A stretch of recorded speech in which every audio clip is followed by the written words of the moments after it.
Welcome back to the WatchTower Film Podcast, the film review podcast on the Towercast Network by Cinephiles for Cinephiles. We are back. Yes, we are concluding our Sir Christopher Nolan month with a bang.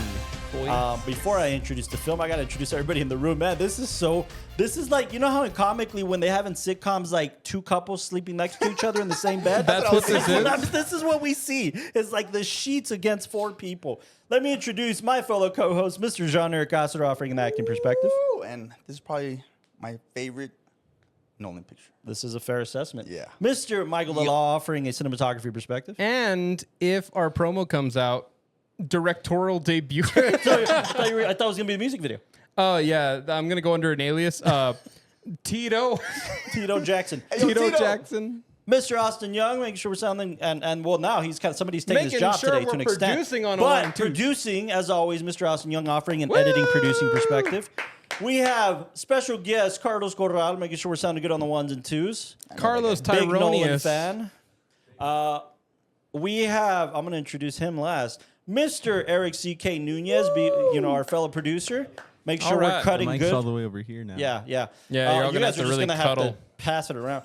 Yeah, we're going to have Hashtag to get cuddle. very intimate in this back you over guys are here. going to be really good friends. We're already rubbing thighs very It's aggressive. like the grandparents in Very Willy warm. Wonka, man. You just got to get in there. Do I see you guys playing That's footsies? exactly. We're going to see more than footsies. But I do want to introduce another special guest, fellow actor, also offering an acting perspective in this scenario. Absolutely. He also, if I'm not mistaken, unless I'm wrong about this, you just finished up your first film. Was it your first directorial debut? Or? It's my third. Your third short. Yes. Third my short. third Okay. short. Wait.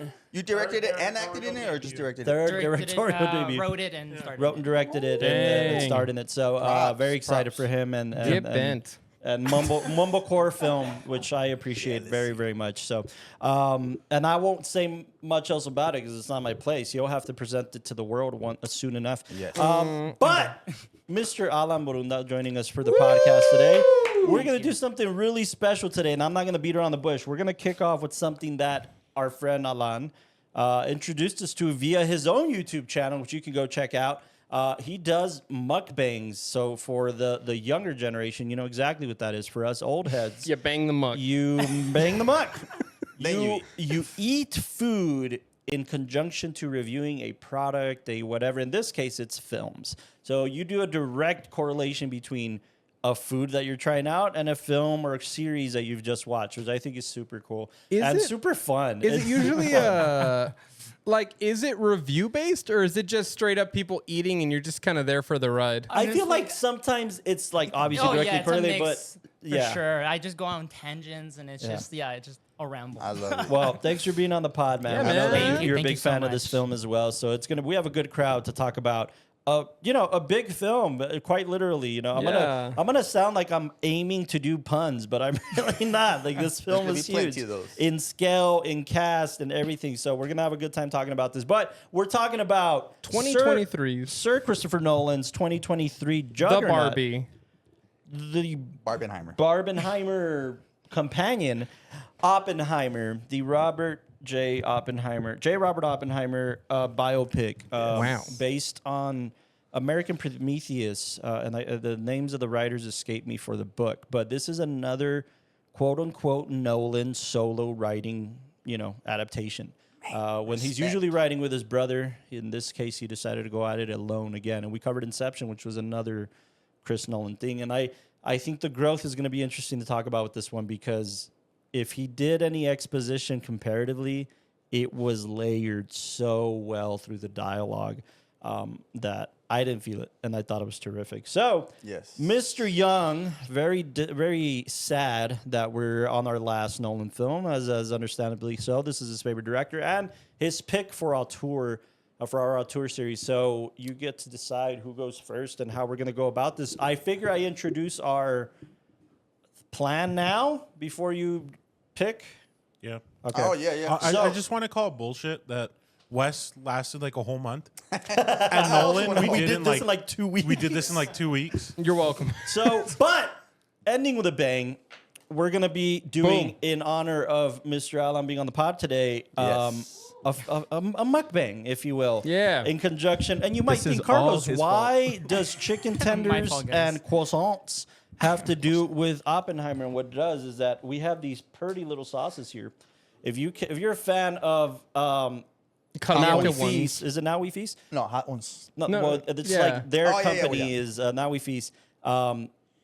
Hot Ones on YouTube Touch or your wherever eyes. you And check if it you've out. seen that show, you know We're which gonna one be. it is. If you see that show, you understand that the bomb is not to be trifled with. It's Hey, like, you got to do that thing that the young kids do where they put their hand behind it. oh, Oh, is that yeah. what? Is that a thing?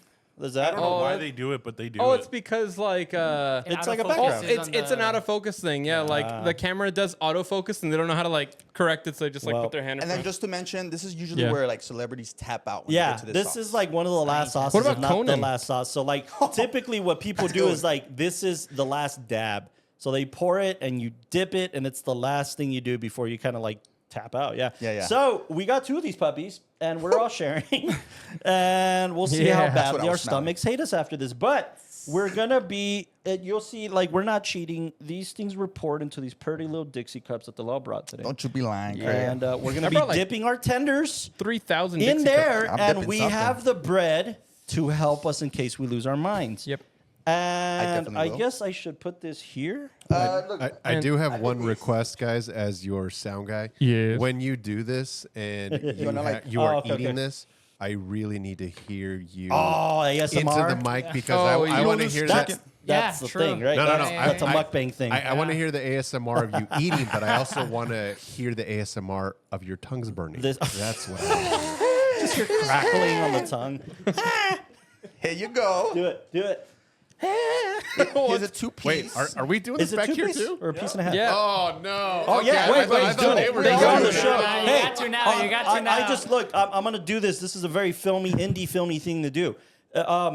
Sean Avery is it Sean Avery? Sean, the guy from the show. From Shout out to Sean Sean Evans. Baker. Sean Sean Evans. Evans. Sean And Evans. Sean Baker. They sign waivers that they're not responsible for anything. True. And if you decide to stay, Tower Productions and the Tower Cast Network is not responsible for anything that happens to you. Or I'm what making it happens very to you clear now. after the podcast We're doing because this for you. Yeah. it's the You gotta hour put it on a after. cut. You got to put it on a I cut. don't think I have a Dixie cup. Oh, there it is. I'll get you a dick. Where's my dick? All right. Okay, you guys everyone have, consents to this, right? Yes, You're all everyone consenting? consents. I ain't Wait, signing wait. anything. Can I just comment? Why does it smell like a swimming pool? Oh God.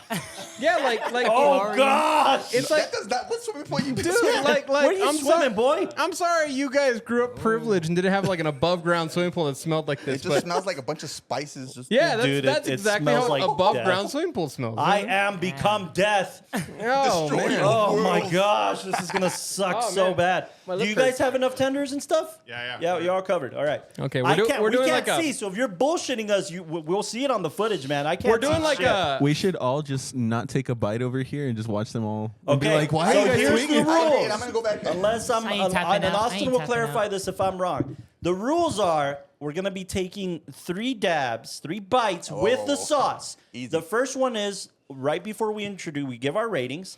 Oh, right Halfway before through your the rating. show, I like right that. before our rating, halfway through the show, half and hour mark. half hour mark, or no, well yeah, halfway mark, and then the final moment of the show, And then the final thing, the bonus. the here. bonus, because I get on you guys for it all the time. Bonus and bonus. Anytime anybody says hot Oh, take, the hot take. Yeah. you have to take another bite.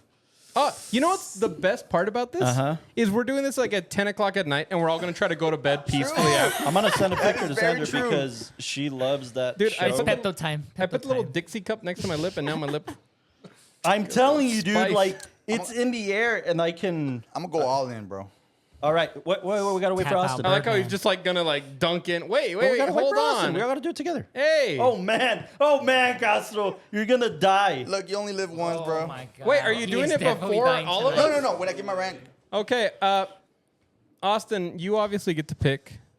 Oh wait, real quick. Well, we Like- gotta we gotta do this first. We gotta eat first so that it activates as we're giving our Oh, fucking so rating. we're all- should we all do it at once or when we're about to? No, so this is what we're at gonna once, do. at once. No? I'm gonna call you out literally for your shaking. rating. When I call you out, that's when you take your bite and give your rating. But then that's Mukbang. gonna take too long. No, No, or- because- fuck it. All right. No, It's- that is it's true. Yeah, like shouldn't we all do it Quick question: together? Are we starting with chicken or with bread here? Oh no, No, bread. chicken. Bread is your safety. Since- Bread is Oh, like okay. if it's burning too Los hot dos, and you los need dos. something. Get this guy outta here. You got bread. All right. Bread Everybody- and butter. Yep. Quite Is literally. Is everybody ready? All right, so Bouncer, we're all man. doing it together, right? Get outta here. No. No, so he'll call you. You But have to dip fuck it, it. I'm doing it. Fine. So we Fine. All right, hold on. Yeah. Ah, he did it. rating. Okay, quick. All right, now rating, Castro. Rating. Give us your rating. Okay, I give this a 9.5 because this definitely has rewatchability. It usually 9.5. Yeah. Usually there's only like one climax. Holy shit. But this one has a lot of peaks. And then, oh my God. Dude, it's like fucking. Is it bad? Is it hot? Dude, you did a lot. It's just like up here. Oh God. Hey, wait. What was this called again? The bomb. The bomb. Oh, I see what we did here. I see what you Yeah. did there. I see what you did there. How you doing? How you doing, Daddy? A 9.5 definitely has rewatchability. It has so many peaks and climaxes. I really, really love this film. Yeah, you I climb got back it there like now. around 2 because I really like the start. You look like you got Yeah. a big ol' Oppenheimer on your mouth. Why'd you chuck a whole? Oh yeah. Already? Yo, man. I'm just saying, there's milk. There's milk in the Wow. fridge, guys. You are- There's Some milk. oat milk. My God, he is glistening right now. Yeah. He is glistening. Oh, Oh, man, my dude, God. the I'm kind sweat of afraid literally right did now. come out even yeah, stronger. I am. Don't do Oh, that. you're sweating. You're sweating. Don't do I've that. never Too seen him much? this locked Is in. what you're saying? Is like, don't do too much or what? Yeah. Yeah, okay. because he's like, I'm He's all in, bugging and then like, everybody out Yeah, right give now. us each like 2 waters, Zoning out. dude. Give me some ice or something. Give me some ice. thanks, bro. buddy. Ice? And he said Shit, I yellow. don't think we He have was like- ice, dude. There is ice cream. There is ice cream. Oh my God. Wow. You, Yes. Dude, Hey, go to the next guy. All right, yeah. All right, 9.5. Who's next? All right, our special guest, Alan Borunda. Hey, you're next, man. all right, sir. Go. Shit. Who's getting the ice cream? Oh, go. Yeah. We're gonna Some milk. Somebody give me some milk. my boy needs some milk. He is glistening. Look at him. Oh my God. I immediately regret that. Dude. All right. You need some bread? You got some bread? All right. Go for it. Go for it, Alan. Go for it. Alan, let's go. All right. Dip it, bro. Ooh, the dip. Nah. Hey, do we get to determine what's a fair amount? No. Is this I fair? mean, Yeah, that's fair. That's fair, I That's think. fair. That's fair. Yep. Yeah. I don't want no accusations, you know? Like the man himself, bro. Can't phone this one in. If one of us don't take off our shirts at the end of this episode, we haven't accomplished our goal here. John Eric, are you all right? Are you all right? All right, there's oat milk So take a bite and then and there's rating. ice cream. Yeah. Okay. Go ahead, No, Alan. no. Pour it in the cup. Wait, shaking? we can't see the action. What's going on? So he's got oat milk. We're seeing a lot of action right now. Dude, get away from me. Go over there. Go to the next guy. All right. Oh, by the way, we're Alan. gonna be doing that again in a half hour. Ah, yeah. Alan, Dude, that guy's A just 9. chilling, bro. a 9. Give us a quick reason why. I mean, from an actor's perspective, just gold moments. Everyone this is the powerhouse of just actors, just letting them know what to do. You know, just like trusting them fully. There it is. There it is. fully. Oh gosh. Letting them play in a playground of acting. So A 9. That's Castro, fair. there is butter there. Yeah, there's butter with your bread. I'm concentrating, bro. Let him absorb. Oh man, It's all right. We got a 9. Alan, We got a Alan flat didn't even 9. take a hit. He's not even breaking a sweat. John Eric, are you all right? I feel like you're losing color now. Alan, you good, bro? I'm I good. hate you, bro. Bro, you went all No, in though. You did. Okay, you Because I'm a got man, no bro. doubt. dipped it. Look at his man chest hair. Yeah, look at that. I feel like Brucey and no, not Brucey. Like the kicker from Waterboy. I'm like, who's it gonna be? Oh, Who's God. it gonna Who's it be? gonna be? Yeah, you my bitch. Don't look at me. Why are you looking at me? That's a coaster, Castro. It don't matter. All right, you guys ready? Yeah. Carlos. Wait, which big, one? bro. Which one? De La Torre. Okay. De La Torre. All right, here we go. Oh wait, this one feels like it has more dip ability. All right. Oh gosh. Let's see the What dip. is that? I'd like a little more. That's a little girl bite. Yeah, this is That's fair. a girl This bite. is fair. Come on. Yo, Alan did less, bro. Alan did less. What is this too much? This ain't fair, bro. Yeah, your dumbass just dipped this I did left do that less. shit. Honestly, I will admit, I did do less a little bit more. You have a lot right there. That's a lot? That's too much? That's a lot. No, that's a fair amount. That's a fair amount. Fair amount is a lot in this case. Nah, Here we go. Here we go. All right, here we go. Live with it a little bit. Live with it. Oh, rating. live with it. Live with it a little bit. Come on, flirt with it. Yeah. Sit with it a little bit. All right. I'm getting better. I feel like I'm at a You lying. I'm at a 9.2. I'm at a 9.2. And the reasoning is because I think Nolan is at is a master of his craft, and this is like the culmination of all the tools he's picked up over the years. And I mean, this is only the third time I screened this film. After screening it, this it's getting there. That's nice. It's, Hey, man, I might not be Mexican, bro. This is horrible. so Do you need a towel? I'm tapping out, bro. you tapping out? No. So here we go. No water, boy. So no water boy. Okay. In this second screening alone, and I'll elaborate a little more on this later. I feel like we got 2001: A Space Odyssey. It's like when you're tasting wine or whiskey and you get notes and you get hints, or like in a cigar. Yeah. I feel like we get hints of 2001: A Space You Odyssey. talking about the sauce? No, the film. Like, yeah, definitely, It's man. giving The notes sauce of too. Kubrick. It's getting there. We get notes of 2001: A Space Odyssey. Good night and good luck. It's great. Mark Hamill. McCarthyism piece by George Clooney, actually, that he directed. Oddly enough, funded by Mark Cuban. Good night and good luck. Really? That's cool. We get some Gatsby when we get the Downey parts, like he's the Nick Carraway telling Gatsby's story. We get the ending of A Serious Man in this too. I mean, there's just so many notes that I didn't pick up on as clearly before, so I really appreciated it. So 9.2. You good? 9.2. And what do you Nice. give? All right. And what do you give that sauce, bro? Dude, it's very pungent, Yeah, can you right? dip And it a it little bit? permeates it. Yeah, I didn't tell you to fucking dunk your fucking tender. 'Cause I'm a man with. Hey, he did it for the chest. show. Yeah. And you gotta respect really the good man point. who does things. Oh gosh, what is he gonna do? Speaking of men who do things, Dude, it went from like here. we're now- gonna now go it's with settling right here. Carlos. Oh, God. Okay. Hey! All right, here we go. It's just pestering. My It's main just man. festering. No, rather. so It's gotta be a good John dad. Eric, just so Gotta you're be a not good dad. alone, I'm going to do as much as you did. Dude, that's a real homie, man. That's a real friend. That's a Carlos Corral. Oh my Friend. Whoa. He like, Let me see. he like swiveled it. Swiveled it. He He said swiveled it. Oh, okay. dancey dance. You Okay, know? I approve. Little more, little more, I little more. approve. Little love. Just a little bit. a lot of love, a lot of love. I'm gonna say this. Carlos Corral said that before we shot this. He said that this is nothing to him. But this is Yeah. Let's do this. He said that Go people for are it. smacked to dick harder than this sauce hit. Give him 10 seconds, man. You'll get there. Mm-hmm. You'll get there. 30. 30. You know what I think it is? I didn't swallow it fast enough. I think I let it sit on the. I was like, Okay. Down the I'm hatch. going to give you guys a tip. When it starts to burn, dip some more.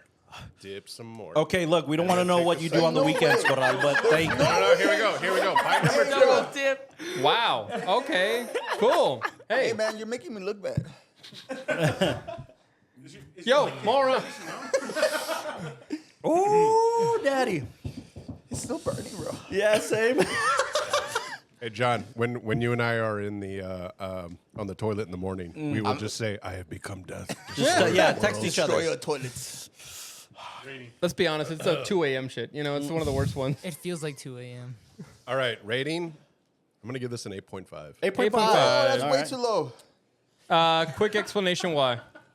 Simple. I sometimes eat chile de árbol, sometimes daily. So this is like, I would say this is on the level of chile de árbol. We're still talking about the movie, right?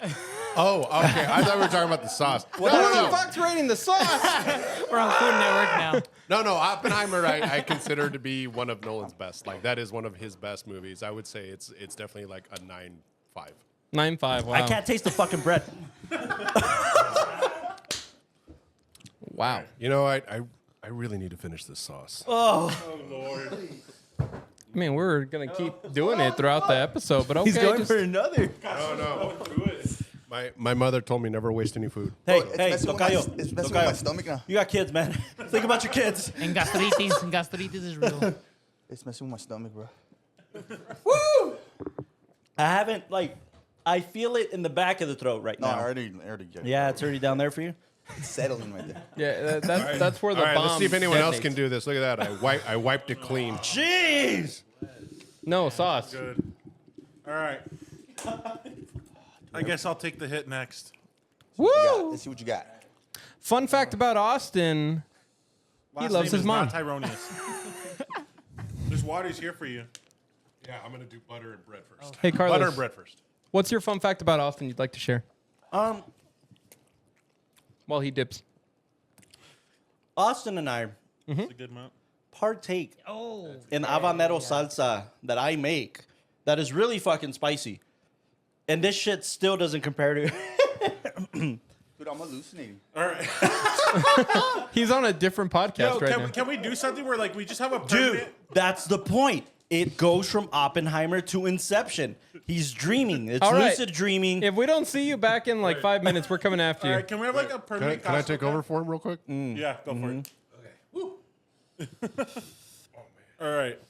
Poor man's about to Here we shit. go. Hey, here we go. Okay. Bomb, baby! Thebomb.com. Okay, I think it's subsiding. All right. Much like his bowels. Woo! How you doing? Pretty good. Just sweating a little bit. Yeah. The bread, So- the bread and butter is helping. Ooh, we got our first Okay, coffee. I think I'm starting to feel the pain that John Eric felt, but oh man. Wow, and I wiped the whole thing. You What was wiped. it? I know. Wow. Yeah, that's why none of us did that. I know. Triple dipped. Oh, you back. How you doing, Playboy? I kept the chair warm for you. Oh my God. Oh, I'm dying. That was fast. What'd you do? Oh, you had to wipe a shit? My stomach. All right, let's get it. Hey, there's no shame, All right, okay? we got our first copper, by the way. Who? Austin. Give me the hiccups. Really? Dude, I'm not getting hiccups, but I'm getting I'm legit hallucinating. I'm burping. Oh, I've heard that, spice. I'm hallucinating. Well, it's like I heartburn, got dude. this weird head high. Oh, nice. Yeah. Maybe I should take some more. Nice. 9-9. 9-9. 9-9. 9-9. Wait, Wow. so we got 9-2, 9. I'm not done. 9-5. Oh, no, I'm just Go ahead. recapping here. Okay, I'm gonna have to change my rating to a 9. Yeah, I was an 8.5, but I'm like 9. Yeah. All right. What, the film? Or the No, the sauce. Everything. All right. film is great. Not that, it's... Fuck. It's not, I'm struggling. Bro. it's really great. Nolan's best film, but it's not Your favorite. No, it is I wouldn't even put it, what I'm trying to say is, it's not on the pantheon of cinema. What? Oh, I don't know about that. What, a If you were to 9-9? name, the top 10 or 20 best films of all time, it's No, not there. no, definitely not. My man, he won Best Picture for this. the No, soft what I'm side, saying is bro. that's why to me it's Oppenheimer not is getting up a there. 10. Of all time.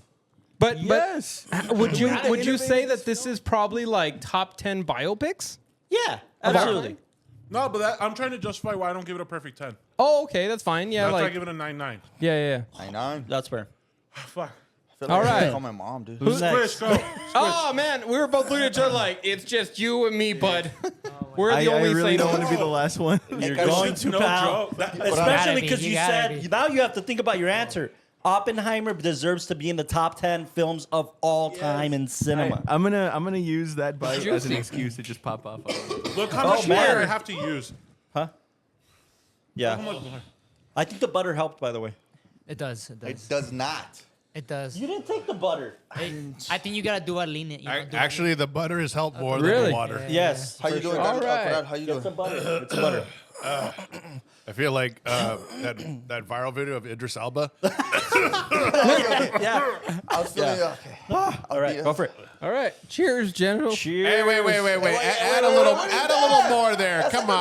Let's more. shoot You it. gotta show That's it. less than I That's did. a Yeah, corner yeah, dip. that's less. That's less than that was you like a did? corner Yes. dip. That's around Come on, town. come on, man. All right. It's around town. That's good for the And then, squisher. and then after that, put it on your lips and then say you would do yourself real hard. Yes. and tuck it in. I do me. Oh God. Okay. Suffer well, with cheers. us. Where's some fucking napkins? I don't know. There's a there. It's a slow burn, okay? Just it's so, a slow so people burn. don't know off camera, Austin is drinking Tums. Dude, something's going on down here. What's wrong? I've I'm never down seen to do it Delo again, with though. that face before. I'm completely subsided now, so I'm down for another round. Euphoric head high. All right, rating, pal. Hold on. Does it burn like a good whiskey? Let it. It's just really hot. No water. Hold on. Hey, One let second. it sit there. No, the butter does help. The butter does help. I would give this film.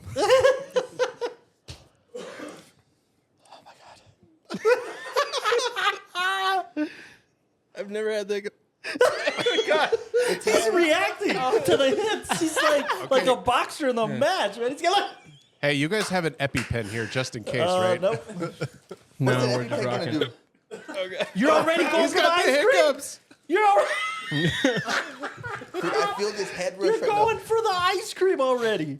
Oh, we got it. Joe, it gave me the hiccups immediately. I know. It's crazy. You poor women.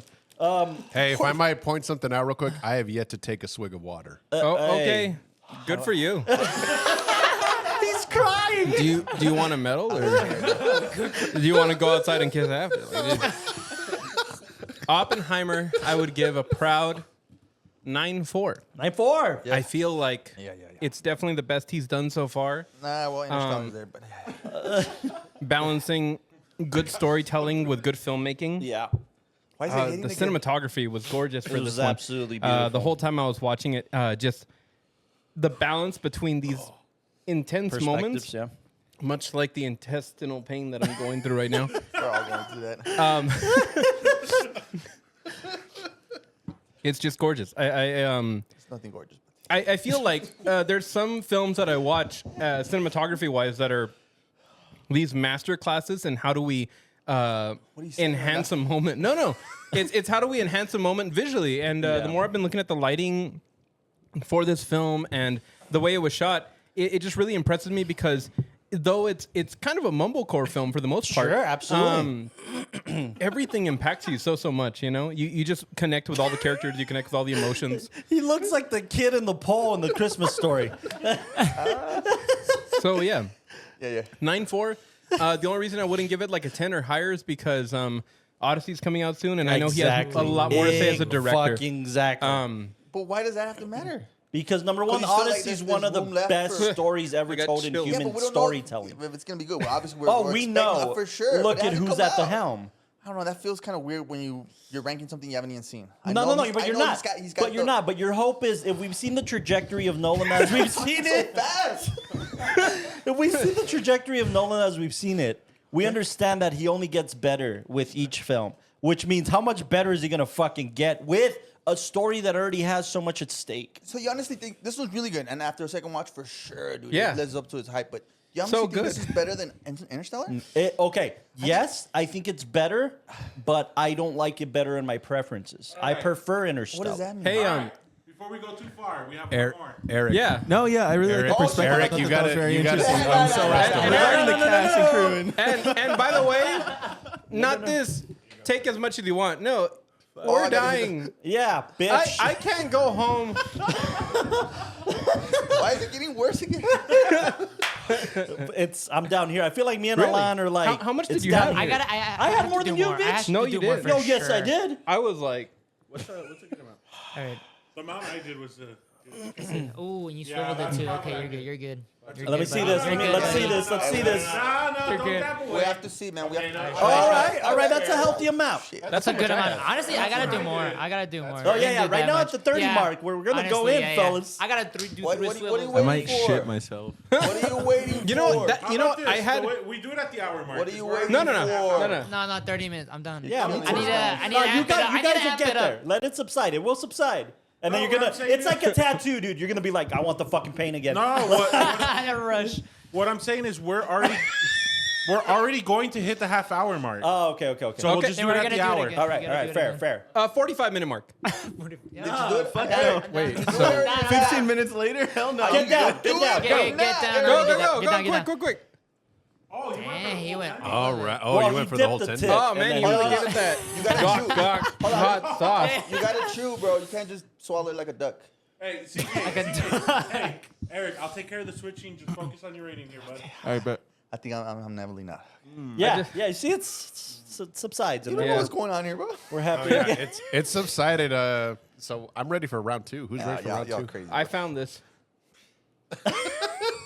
You see, you didn't need it right away. You got to live with it. Why does it hurt? Dumb Hey, the glasses have come off. CK, how we doing? I feel like alien right now. well, now I got to bring my glasses back on because you just called me on it. All right, I'll give it a 9.9 as well. 9-9. I fucking love this movie, man. Like everything, like the moment that the bomb hits, it was one of those rare moments in like for me. Thank you guys. Where in the theaters, I literally started to tear up, like I'm about to tear up right now. I'm tearing. Yeah, Is there every a single time- specific scene you teared up at? when the bomb hit, because like just building up to that whole moment, the crescendo of the music, thank you, the editing, the pacing, just everything, the stakes of every single character. This needs to work. This needs to work, and everything is built up to this magnificent moment, and then it goes silent. You just hear his breath. You just hear his breathing. Like us. Like us.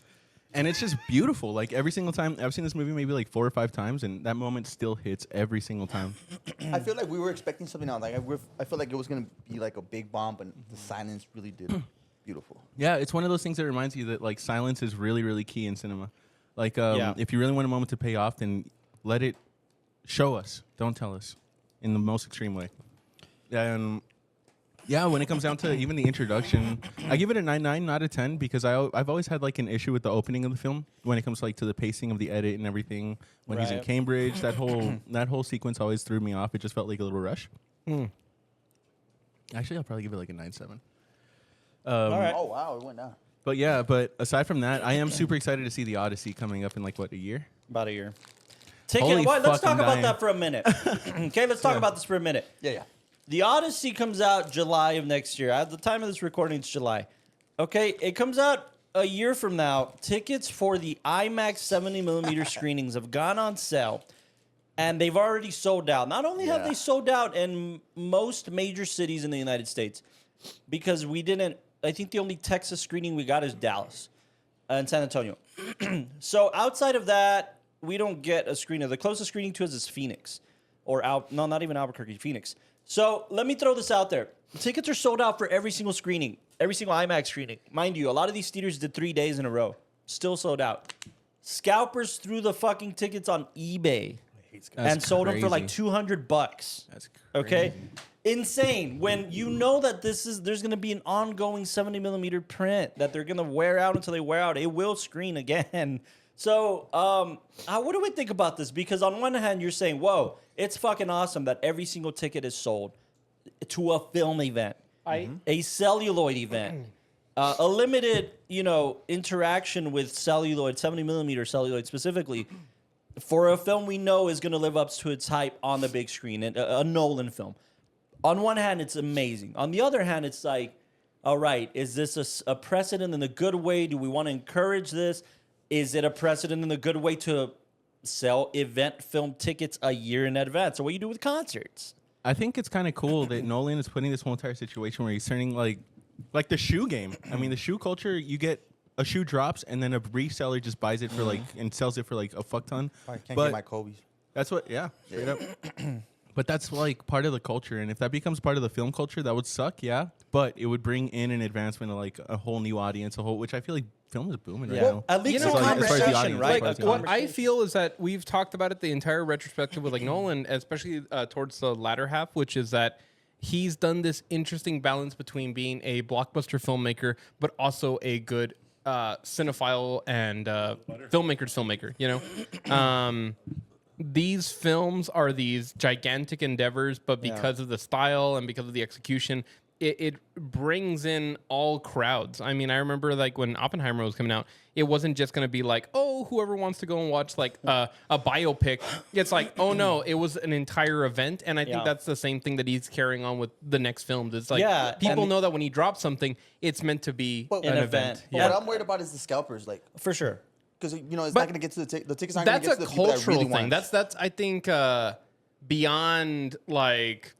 beyond going and getting tickets and all that. Because anytime anything's gonna be a big event, that's where you're gonna have like scalpers. And I feel like now we're just starting to see scalpers come into like the film Yeah, atmosphere. that's But again, insane. it's that weird thing that like sure, premiere day is gonna like sell out, and now it's like being scalped, but also like It's not a limited, like it is a they're limited. gonna have so many more screens But it is a afterwards, limited you know? function, but it's not as limited of a function like a concert. A concert will come and go. If you tickets are sold out and scalpers, Yeah. you're fucked. But you're not But thinking with this about- film, miss you know you're going to Coldplay. be able to screen it. But you're not. But one thing that tells everybody is that a concert comes and goes, but there's literally biopics that are made based on concerts. But now the film scene might be boosted into that same region where like, were you there during the opening of Jaws? That's what I was Were you there saying. during the opening of Godfather? Were you Right, there right. during- enthusiasts you know, that Yeah, wanna be it'll there. become a memento again. What so time to are we speak, at? right? Yeah, I'll toss this out there. I've said a statement We're on at this half hour? podcast. We've been at half an hour. We're We've at, been at half an hour. I've stated a statement on this podcast that I'm going to rescind because it's not fair. I'm going to rescind my statement about A Complete Unknown being the beginning of good biopics again, because I think it really did start here. I think Oppenheimer kind of hit that note a little bit before A Complete Unknown. Yeah, just in absolutely. the era of going back to telling good stories via the biopic. It did start here again with Oppenheimer, and I think that's incredible for somebody like Chris Nolan. You know what? Also incredible. That law just took another bite. We dapping? We dapping again or what? I'm not. You guys want me to Yeah, die? I'll dap again. I'll dap again. You know what's weird? I know. I gotta do bitch. You know more what's this really time. weird? But I not gotta do more. suicidal, bro. That second one wasn't bad. That second one was fine. How much you do? You're not- I did a fair amount. You're not gonna trick me. Look. I fucking hate you guys. I just recovered. Go ahead. Yeah, yeah. All right. All right. All right, I finished mine, so I'm gonna have to share with somebody. There's more. Isn't it like not as bad? It's a good. I think it's a good dad. You can get a little more. There we A go. little more? I'm Oh, down to yeah, do a little yeah, more. yeah, yeah. Really? Okay. He's upstaging me. Okay. I can't do that, bro. I'm sorry. No way. No way. It's not was as not bad bad. my ass. Those are I'm only two fine. bars. I don't know if I can do it. Pussy. That was great. Actually, hey Tokayo, I have a question about that because I think you brought up a really good point, especially when it comes to IMAX and everything. oh, it's coming back. I kind of feel that Nolan is one of the few, count them on your hand, directors that can command hey, the new movie's out on IMAX. It's a Nolan movie. Yeah. He's Yeah. given us great stuff. I mean, I feel like he started it with The Dark Knight. I remember watching it at the Bob Bullock Museum in Austin. Oh shit, sweet. And it was one of the best experiences. I was like, oh, wow, I'm hooked on IMAX. Yeah. It's like well, the look, it's important to Beatles know. of filmmakers. And this is not intended to discourage anybody in the slightest. The last IMAX film we saw here in El Paso was F1. And that in and of itself was a great experience. Seeing a film in IMAX is great no matter what. However, it is important, especially for the cinephile out there, to understand the difference between what a close friend of ours, who will be a podcast guest later that here, calls Limax and what we call IMAX, true film IMAX, which is what Chris Nolan is pushing for. He's been pushing for this, you're right, since the Dark Knight series. He's shot segments of his films in 70 millimeter IMAX. Now, Oppenheimer is the first film that utilized a specific black and white film that Kodak made specifically for this film to be able to also shoot those sequences in IMAX, in true 70 millimeter IMAX. The Odyssey. How the fuck did we do a second one? I know. The Odyssey I'm feeling good. I'm is feeling good, baby. the Odyssey is the first full feature film to be shot in true 70 millimeter IMAX from beginning to end. Oh nice. My ears are burning. Damn. Wait. John Eric, did you get an extra bite too? Yeah. You did? Did he actually? or I not? snuck To one be in, bro. fair, I he snuck did one. like 2 and 1 the first time, bro. So did Corral. I love you, Carlos. All right, I'm the only one who hasn't taken that second. I Wow. love you. Let me do it. Stop it. You have hair in your chest? I just gotta wait for gotta do homeboy it. to come over and take on the board again. He's getting ice cream You know, sandwiches right now. I kind of feel, Delo, when you do this again, I feel like I've never seen you angry. I almost saw you angry. Like, just the fact that you put that in your mouth. You were like, why? I feel like I saw genuine fear in those eyes. There's a lot of pain. Now, I got one question. Do you think that those too many famous people in this casting?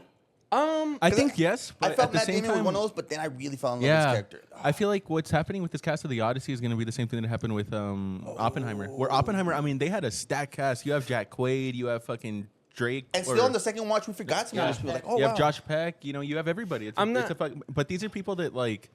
With a good director, they can go very far. They can pull out We their just best had this in acting. conversation with Wes Anderson, right? They I was just want to gonna work say- with him. Yeah, exactly.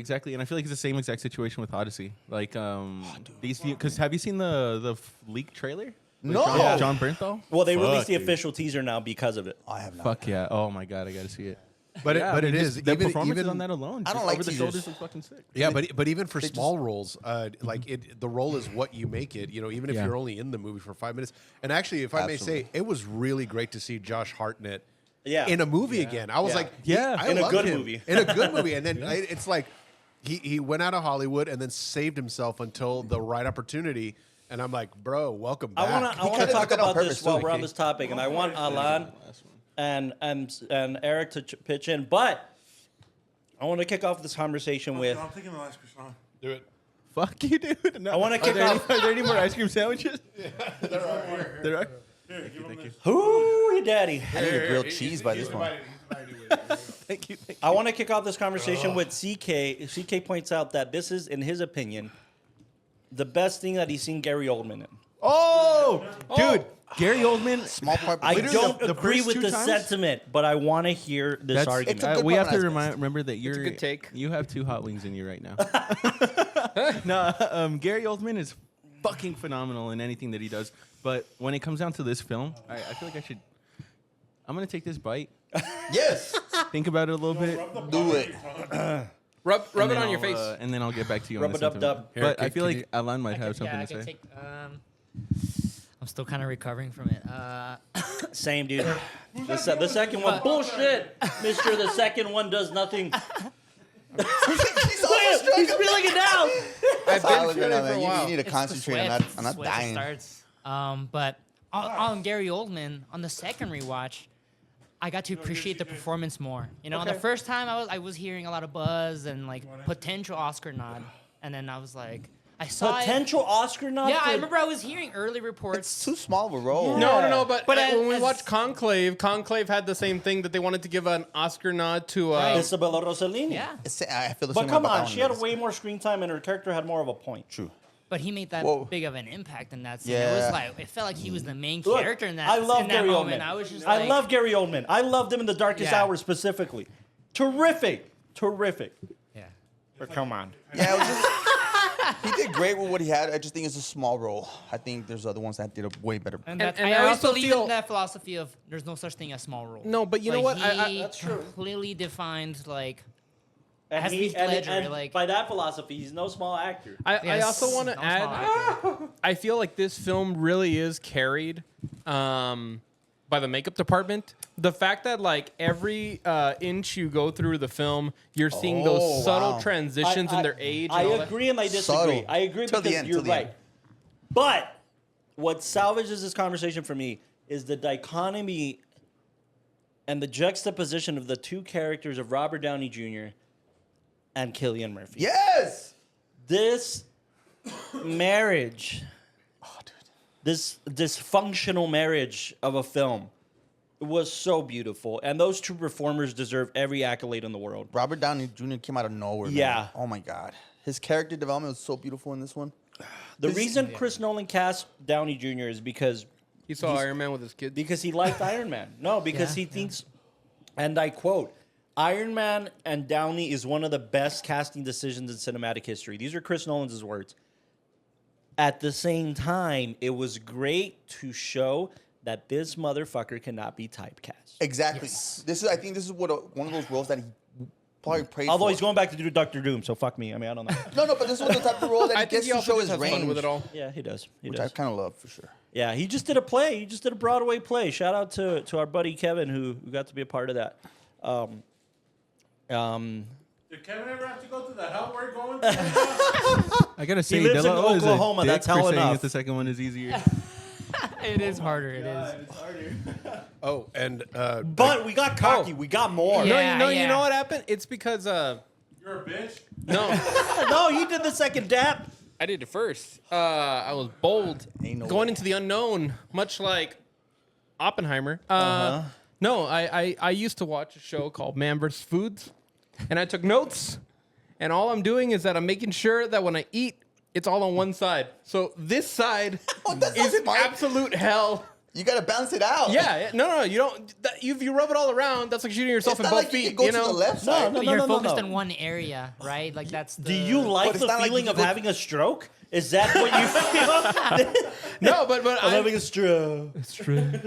Oh, and then also just to touch in, even though the cast is, even though the cast is stacked for the Odyssey for Nolan's movie, you guys have to remember though that sometimes it only takes 5 minutes to make an impression, and I say that because remember Beatrice Straight won the Academy Yes, Award. Network. Oh, yes. And she was only on screen for what, like 5 minutes and, 40 yeah. seconds or something like that. So I think that's what it is too, is because when you're working with a director like Nolan, it's like almost every award's up for grabs. It's like who's going to stand out the most. I mean, Rami Malek was in Oppenheimer, and he wasn't even billed at all. I was just like, whoa, he's there. That's Great. Again, this is where I have a bit of trouble. I absolutely wholeheartedly agree.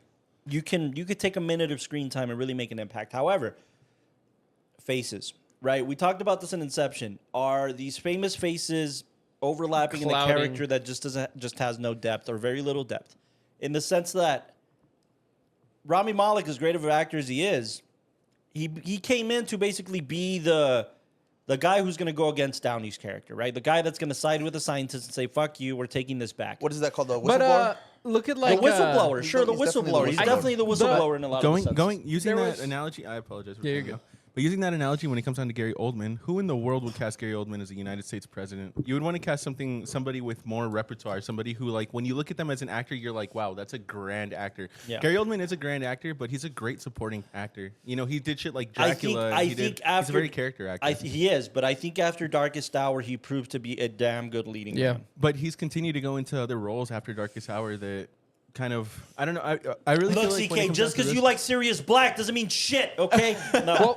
Hey, come on. His best role is The Fifth Element, all right? Oh, gosh. Come on. Gary Oldman in The Fifth Absolutely. Element is pure cinema. or in fucking, what's the one with Natalie Portman? Leon the Professional. That one is, I think, My his stomach best. is struggling. His best. But I'm good. I'm good.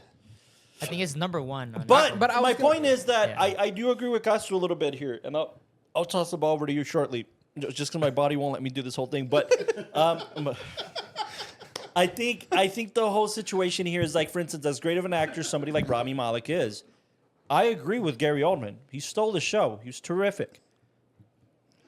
Just dab him up. There. But somebody like Rami Malek, as good as he was just to show up, I don't think he offered anything to the character that somebody else couldn't have offered. But even with the mm. wrong casting, quote, not wrong casting, but even with the site challenge of casting, Gary Oldman had everything to offer, especially on that last shot. I'm not arguing about Gary No, he's not Oldman arguing. anymore. We're Dude, talking Gary about somebody Oldman, like Rami he des- he Malek. deserved Or an fucking, Oscar no, wait. nod, Yeah, dude. that's Josh right. Hartnett was great. Somebody Josh like Hartnett, Josh yeah. Peck. Somebody That's like the only one. fucking- That's the only one that doesn't Josh feel Peck right. made us laugh out loud as soon as he came on screen. Yeah, that one. And that we kept- kept asking Oh my ourselves, God. just based on sheer performance, whose dick did he suck in Yeah, Hollywood yeah, we to actually get talked about cast? that. Huh? He said 6 words in the whole film. The 6 words, and none of them made any impact. Detonator I love his charge. first This 3 words. detonating can't motherfucker even did oh my something, God. anybody man. else for that role. Oh my god. He sucked the dick of But- every Universal board member. Do you, Like, do you on- feel like on he Rami, basically got the equivalent of like a Make-A-Wish like dude, I mean, cameo? Because I mean, something. I man. lied to him that he had cancer. because Yeah. of all the roles or all the like extras position that they gave him, Yeah. they gave him the okay, we're gonna just show you in an empty theater being You like, get to press oh my the god, button, kid." no. Like- The first one is him in an empty theater, just him.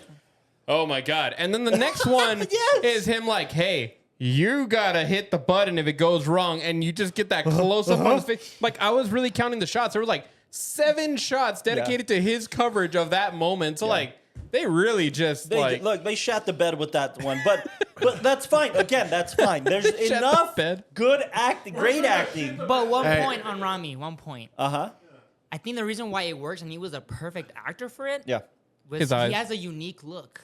And so he's a Okay. whistleblower. So when he's got to deliver right the climax, But isn't that Well, cheating I- just no, a no, little I- bit? no, that's just being isn't that- advantageous as an actor. Like, It's part of casting, Yeah. but it's part, again, Hold on, I want to step in real quick. yeah, Is he really the whistleblower, or is he just the word of the right? Oh, that's literally the whistle. or the left. No, like the word of like the right of humanity. Oh, Well, Or you're the just, left. he's just saying the Because truth. he's coming just in saying and what like really everybody's happened. coming after Oppenheimer and is like, yo, no. Like, It's this is what just like happened. his character's meant to support what one of the characters say. He says, "Since when does anybody need a good reason to do the right thing?" Yeah. It's meant to support that sentiment. That's fine. Why do you need Rami Malek to deliver that sentiment? I get the unique look thing, and he does. Honestly, I feel like it's just getting closer to like a Wes Anderson type of situation. It's a lot of these stars that I think are saying, I will do anything if Yeah. it means I can be in a Christopher Nolan film. I mean, just looking at like the cast of like The Odyssey, it's Hold like... on. Before we get there, But to talk about Florence Pugh, really quickly. Oh. Florence Pugh, aptly cast, beautifully cast. I agree. Had way more to contribute to the acting and to the storytelling of this film. cinema. Florence Pugh, to your point, said, I would have been an extra, a coffee barista to serve coffee in a Christopher Nolan film. So a lot of these actors do it just for that. And Nolan's not going to say no to an A-list actor. Oh, I and, mean, and I don't know about you guys, but I would down that whole bottle of the bomb just to be on a Christopher Nolan set. Oh, yeah. Yeah, I that's would what I'm too. saying. I don't know about dropping my pants, but Point you down know, my butt crack. but the bomb. And look, Well- this is fair. This is fair. Actors want to work with the best storytellers at no matter what capacity. But at the end of the day, Christopher Nolan is a very intentional storyteller. I was about to say He's got more rigor than that. He has more intentionality than that. Yeah. At the same time, he's taking a gamble by saying by telling a biopic in this capacity with this budget. Dude, this man dedicated more resources to production design to the point where he cut 30 days out of his shooting schedule. He shot this film, Oppenheimer, in 57 days. Yeah. You want some more hot sauce? 57 days he took from his original 87 days. And with that amount of money, he gave it to production design and said, I think this is 20 mil. Fucking go for it. That's awesome. And so he knows how to be very intentional, right? No CGI, by the way. No CGI. No CGI. Yeah. They actually blew up an atom bomb. Well, They really destroyed Japan again. jeez. Hey, go ahead. Go ahead. I felt cheated. Okay. Well, again, you have to also think about like directors like directors like Nolan attract a very again. There's no bad role in that movie. I would say Martin Scorsese has that. Quentin Tarantino has that. Spielberg, if he ever can. Yes. These are directors that even young Hollywood is like, I want one chance before they go. I agree. But however, well, you know what? Chris Nolan has a better balance of that now. But somebody like Scorsese is going to get more character actors than names any day of the week. Chris Nolan has a better balance of that, but there's just as many character intentional actors as there is stars that he's going to stick in the frame for 3 minutes. I don't know. There's balance, but how much of it is really the best thing for the film? While we think about this answer, please, Delal, state your You're like point. bars, Okay, what I was gonna say towards your actor point, this balance between star power but also acting ability. The one character who stood out for me was Casey Affleck's character. Really? I had Yeah. such a big problem with that casting choice. That No, one was sick. no. Here's the thing. This Colonel, look, just because he's a good actor doesn't mean he did anything good in this thing. When it comes down to that, like, all right, hold on. I'll bring I my have a point poem. after Let him. He has the bear feeling right We now. need like a ball so we could like. Got the feeling. The I got the feeling ball. bear. Okay. Finish your point, and then we'll toss it to CK. Where? Oh yeah. I need some ice cream. All right. I forgot it. Oh, dude, it's all melted though. That's fine. That's fine. It's still cold. Okay, I got the Drink hiccups. it. It's So for me right now. It's the tummy right now, and then with the random like burp brings the sauce back up. Yeah. All right. are we almost at the hour mark? We're not doing. I'm done. No, that's it. That's No, it. I got No. one We, more we said don't have- we're we don't doing have it any at the more tender. end. We don't have any more tenders back here. Yeah, we don't have any You more guys time. didn't do And we bites. still haven't talked about the main guy. You know, and So we also said anytime anybody says a certain phrase, that's when they'll do it. That's true. Hey, Well, hold on. can't Go do for it, it. bro. Dude, I'm gonna please die. state your point. I'm fighting for you, pal. Please. Here, hold on, Delao. I got you. hi. You might see me on the WatchTower Podcast. home of Cinephiles Anonymous. I'm your side cameo character, Michael DeLoe, talking about Casey Affleck's performance, and we'll see if you guys agree. I think that there's a really interesting balance between Casey Affleck having some star power, but also that role being written really well. And like, I mean, the way it was built up in the story, the whole conversation between Matt Damon and Cillian Murphy's character, that interaction before being like, wait, what did you say to this guy? Because you don't understand how powerful he is, and he's actually killed Russians and all this kind of stuff. And then when you see him, I mean, sure, it's not like he's doing a lot in that moment, but you do kind of feel the fear of God when you see his character. And I think that you don't feel like that's what you got out of like the way that character was built up. I think Casey was miscast, man. I think I didn't feel because of his again, and I understand the intention. I understand the intention is like this soft-spoken, very keyed in, very zoned in character. To me, it was like a wolf in sheep's clothing. Yeah, I understand that was the intention, but I didn't feel that.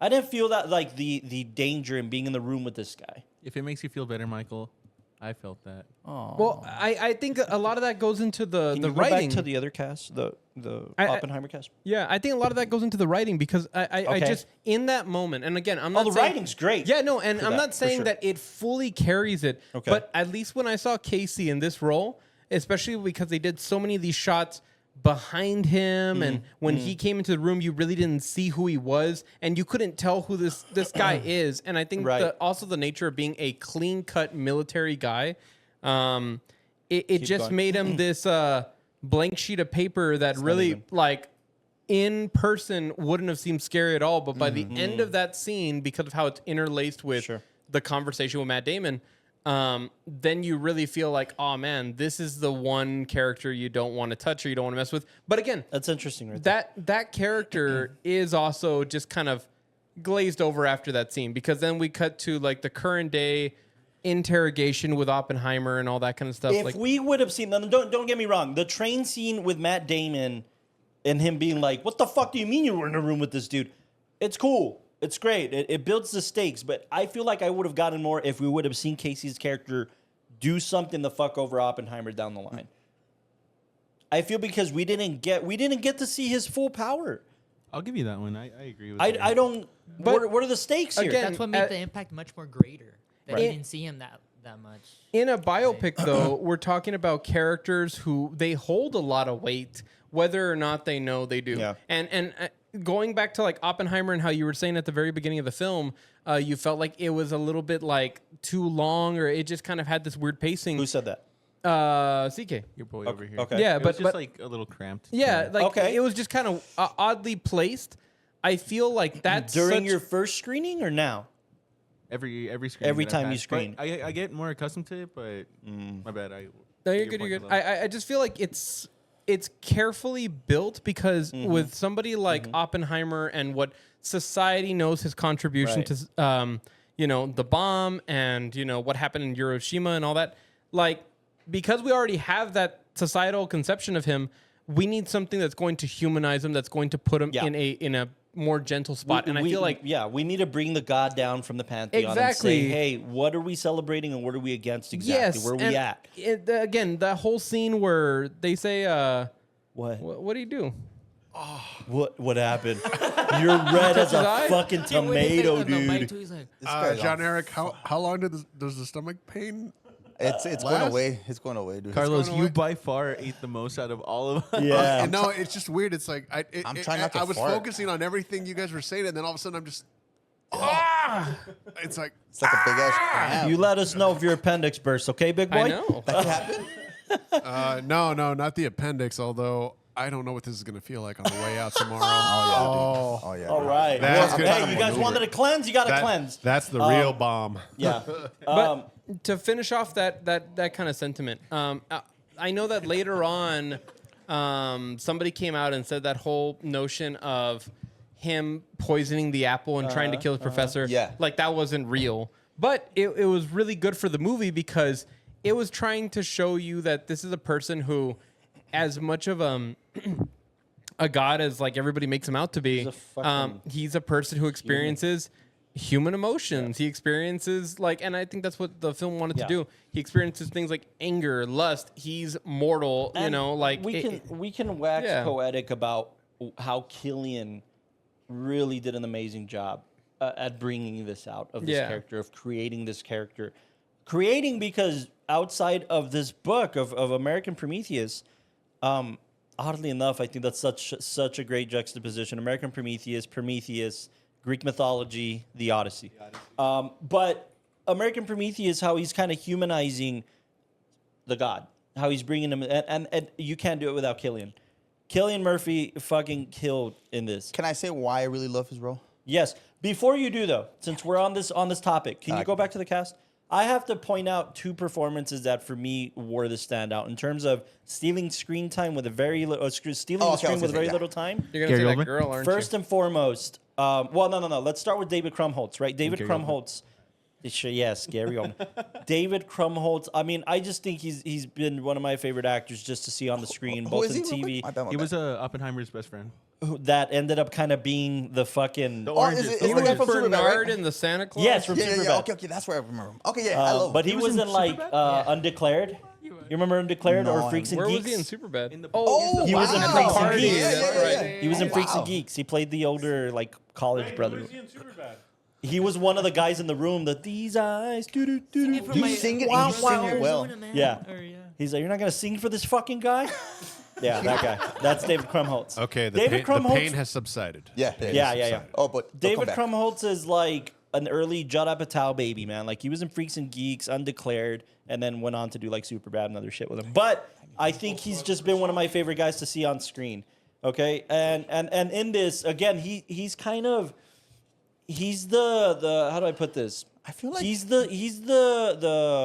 hiding in plain sight. You know, you get to see, if you see enough screenings of this film, you start to see like, oh, that's the look, or there's the reluctancy. Oh, he knows this is going to come back to bite him in the ass. And then it does. And he plays it extremely well. And he has this candor to him, this calmness that you want to believe everything he says. Now, in my opinion, and this has always been my favorite setup scenes in the entire film since the first time I screened it, Tom Conti. Tom Conti, who yes, played sir. Albert Yes, Einstein. sir. You want to talk about somebody stealing the fucking scene. Dude, Tom But that's Conti. also a very to me that's kind of like again going back to cultural significance. You know, the presence of Einstein is something that's meant to be seen as like an in.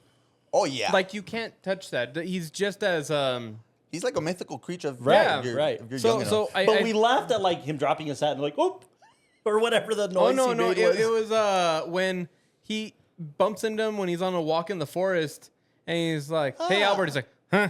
You know, he just kind of like honks. Yeah. And, honks out real quick. But yeah, you're right. It's this mythical creature, Albert Einstein. And that was like, I made a point. I was like, guys, historically, he was the Swiss patent clerk who married his cousin. Like, he was a human being. Yeah. And like, that's really what it was. But again, he became to be this great figure. Yeah. But Don't make it weird. he's also humanized. And what's more important is that walk away is everything. And that's why I think you get, and I haven't forgotten your point. We're going to talk about you're Cillian, good. but I love this. that's where we get this a serious man ending, which I think is so fucking beautiful. The serious man of like, dude, all this shit doesn't matter, bro. Do you know what just happened? This little quarrel between these two characters, these two quote unquote politicians and scientists, it didn't matter. Now, did it? The worst is done. So I think it's a beautiful sentiment to get a serious man ending of like, dude, tornadoes coming either way. You really want to keep bitching about this thing? It's not about you. The conversation is not about you. He didn't turn Albert Einstein against you. He turned fucking, the world against you. Yeah. The pain is back. Oh no! I told you to come back. What are they laughing Have at? some more. It's just that Because I'm suffering over here. He's and I'm struggling right suffering now. in silence, and I don't want to interrupt you because you got like really good points. And I'm like, he's right now. I'm just holding my farts in. Oh my Dude, but not to, like One I've never stuck out. seen. I've known Corral for a long time. I've never seen him this red. Look at him. No, like that's why I'm like, it was fine on the way down, but now it's inside, and it's And you guys are it gonna do is. it a third time? You know what we do? You know what we do? We're shooting a movie next week. We take one of these bottles to set, and whoever's being an asshole, we just little dab, just a little dab. Dumb and Dumber. I got it. Whoever calls roll camera before roll sound. yeah. They have to eat that. Just little dab, little dab. Yep. Anyways, yeah. So Einstein, the character, that moment for me is the most crucial, important. It's the meaning of the whole film. Is that acting or writing? It's both. It's both being married so Much beautifully like together. Casey Affleck. I'm gonna let you guys finish, but I think I'm gonna bow out. Oh my god! Tap it out. Oh, some. I'm gonna have to go sit down somewhere else. You do that. You go to your office. You do that. No, I'm going to the bathroom. That's what Royal the Throne. brother. Have fun. Let us know how it Carlos goes. Corral, ladies and gentlemen. Carlos Corral, ladies and gentlemen. He's feeling it, man, for sure. Are we Yeah, talking dude. favorite scenes? We're talking favorite scenes, but he Because didn't I want to got talk one about and I wanna Cillian, though. defend So, it. Oh, yes. Can I talk about Cillian Murphy? As long as we can Later. come back to me. yeah, Later. absolutely. Look, I've always talking about, like, people are just perfect for certain parts, and I think Cillian Murphy is perfect for this. Absolutely. And one sole reason, his that? stare. His stare. A lot of actors have the look. Obviously, they got the nice model look, whatever. But it's different when you have that stare. And in this film, I think Nolan's focusing on his eyes because that's what we're following. He's not saying a lot. Well, he says a lot in the beginning, right? But he says a lot throughout the film. But I think he has the perfect eyes or the perfect stare that says 1,000 things, and we're just trying to imagine that. What? Yeah, nah, I agree with that actually. Who's dying? Wait, did you dip again? Me? Yeah. It's because you guys said that you guys were going to do it 3 times. Well, we said we're going to do it at the end of the episode. Man. We're out of tenders I'll upstairs. probably do that. We have I a. have, So I go cry in the car. Like We got 3. fries. Yeah. Hey, there's fries. No, Hey, don't no, get creative. no, Don't get creative. Yeah, we're out of fries. We're out of fries. We're out of fries. We're out of. Bullshit, they're out of tenders. We are, genuinely. I can split this tender into 3 and still have one for me. No, you're going to need that. No. You're gonna That's need all that. you. Pussies. Hey, By the way, CK only did it once, man. Carlos, I did it twice. I did it Did you? twice. He did. He did. I have a full. Oh, look. He has it a full one, too. No, Bullshit. that's- We have that's- enough for he's like- everybody. That's He already CGI. touched it. That's the cootie stuff. That's CGI. We have enough for the whole class. He's got the I can cheese still stuff. smell it, All bro. right, I have So some Cillian, stuff. Cillian. Yeah, when he's done, yeah. You know what I always remember? You know how Christopher Nolan, he said that he had him audition for Batman? Oh, sure. And he said he was really good, but he doesn't fit the Batman part. Yeah. Yeah, so Cillian, Josh Hartnett, Oh, wow. they were finalists for Batman Okay. before And Christian Jason Bale. Schwartzman. Fun fact. No. Little known. Jason Schwartzman Did you guys know that Tupac was a poet? sure did. I want to ask you this, guys. So just in terms of the Cillian role. Well, look, Ask away. Ask away. Cillian got the script to Oppenheimer, and a little post-it note on the script from Nolan said, "Finally excited to finally see you lead. See? Love, Chris." Boom. I just think he was perfect for this role just Yeah, because. he was made for this role. Do you think that they like exchanged cute little post-it notes on the day? I think I they sure hope exchanged so, saliva. CK. Hey, Dalal, why are you putting all your weight to one side of the chair, bud? Because See, he I kept it to one side. So he said, like, look at the balance out the move here. Look I love that you can see it on the wide. Wait, so everybody already See said it just. Did you do it? I didn't dab again yet. No. I'm not Should I dabbing do yet. it? We all- You see, you get addicted to the fucking pain, man. Dude, I was It's like having a tattoo. rush. Yeah, it's like a- for sure. For sure. It's like that Tom Cruise rush. Yeah. Adrenaline. I'm gonna hop on the chair. And Oh, wait, you're gonna Fuck what? Do that motion again? hop on the chair, just like the cameraman in this film. All right. Speaking of that, Yeah. I want to talk about my personal favorite scene of the film. Okay. Uh-huh. And I'm going to defend it because every time I tell somebody this is my favorite scene of the film, everybody's always like, oh, yeah, of course it is. Hey, take off your headphones if we're gonna do something.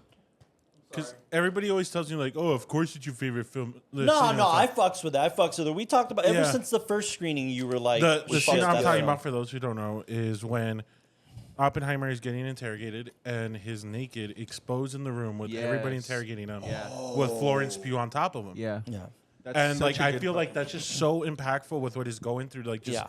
they even talk about it in the third act. Or is this a 3-act film or is this a 5? I think it's a 3. I think it's a They 3. talk about it in the third act how Emily Blunt's character tells him, like, you just let them tar and feather you, and that's it. Like, and that was part of it. And I feel like Yeah. that was the biggest, like, tar and feather. Like, She says, yeah, you think that your conscience is going to be cleared since you let them tar and yeah. feather you up, which is pretty fucking. And I You feel said- like- you said the world would forgive you. You Yeah. thought the world would forgive you. And I feel like that whole scene with Florence Pugh is like the climax, of, like, right? it is the climax of that because he's exposed and having to remind himself of the sin that he committed.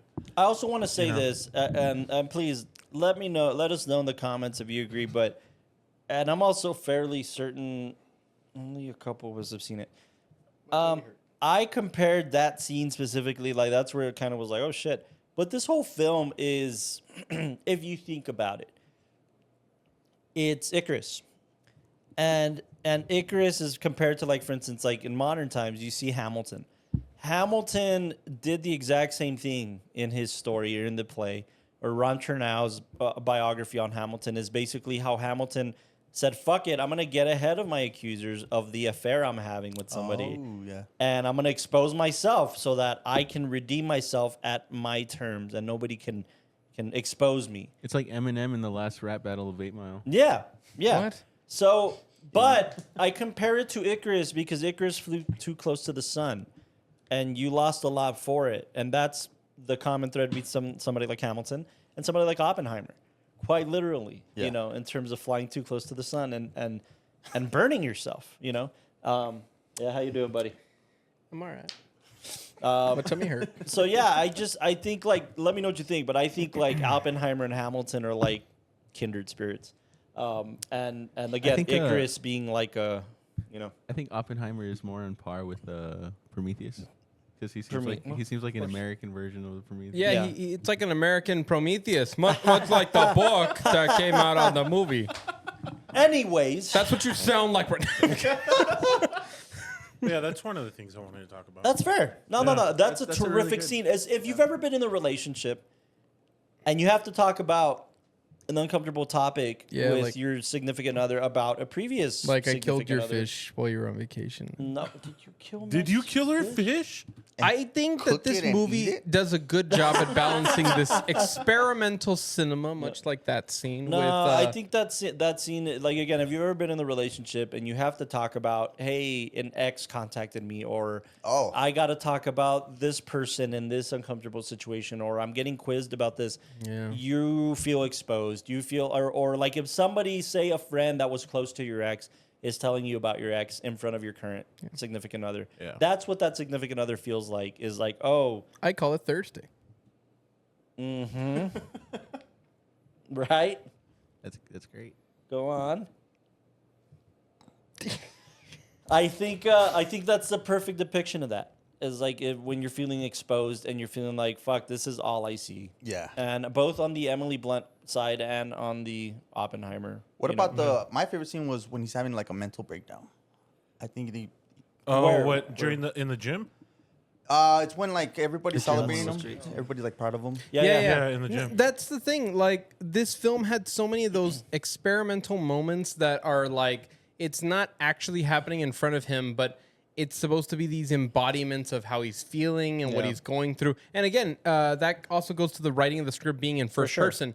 If you're going through all these like events, it's gonna feel like you're saying, you feel exposed and you Yeah. feel like it's happening in front of you, especially like him having to recount all the things he went through in this affair in the middle, and then having to again re-expose himself. It's like in that scene, right? It's that blood on the hands. Just tasted it. The depiction of the emotion of having blood on your hand. yeah. The physical, you know. Like I tasted in here, not even like. Didn't they do that in American Fiction? I kind of feel Absolutely. like they did that too. Yeah, yeah, That's yeah. pretty cool. I like the scenes similarly in that interrogation room, but like later on when The exposure's high. Yeah, the exposure's and he's high. yelling at him, but then Yeah. he's really just talking to him. Yeah.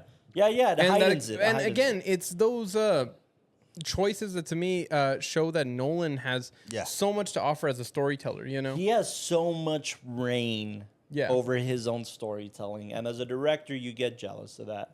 You get jealous at seeing that somebody has so much control and reign over their storytelling. Like you said, these are experimental factors. They can be Yeah. defined as experimental factors, but they're so intentional that it just heightens the storytelling. And that Absolutely. any director will do. And not only that, the scope of like this type of film, dude. Yeah. You have to be historical, everything. Yeah. It's Also- just it's terrific. What about the script, Carlos? Can you tell us about that? Oh, that's great. That's a great kind of situation. Is the script? You can go buy this at your local bookstore. is written in the first person. Nolan wrote it as the character of J. Robert Can Oppenheimer. you read me like an action line or something so I Yeah, can sure. know So, what like, essentially, like, I'm going to read you the opening because I think it's so great.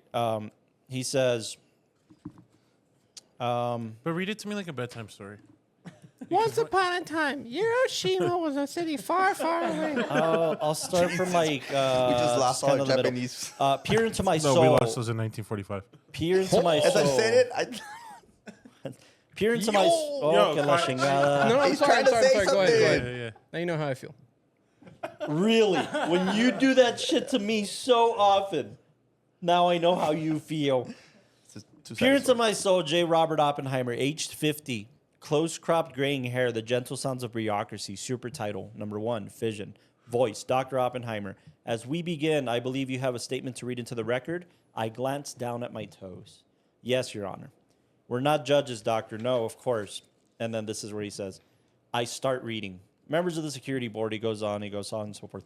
But that's the whole script is I arrive at the door. They arrive with me. We walk into the room.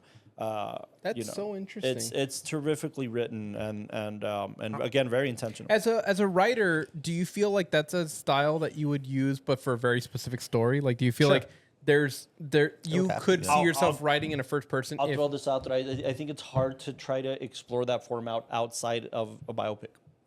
Because then it feels like Indulgent? self-indulgent. Yeah, Yeah. it feels self-indulgent. But with a biopic, it's like, oh, we are in the POV, in the mind. And again, a lot of this film is perspective. That's why you get the black and white, and that's why you get the color. The color is Oppenheimer's perspective. The black and white is Strauss's. So a lot of this is perspective. So to be able to read a screenplay in his perspective, in his mind, is impressive. And also, like, nobody can challenge that. The same way something like Hamilton is written in Hamilton's perspective. You can't. They're historical figures, but it's also fiction. You know. I have a question for the fellow writers in the room because Carlos, you're not the only writer in here. I sure am not. And you bring up the challenging point that, or a biopic might be the best way to do this, where you only write in the first person.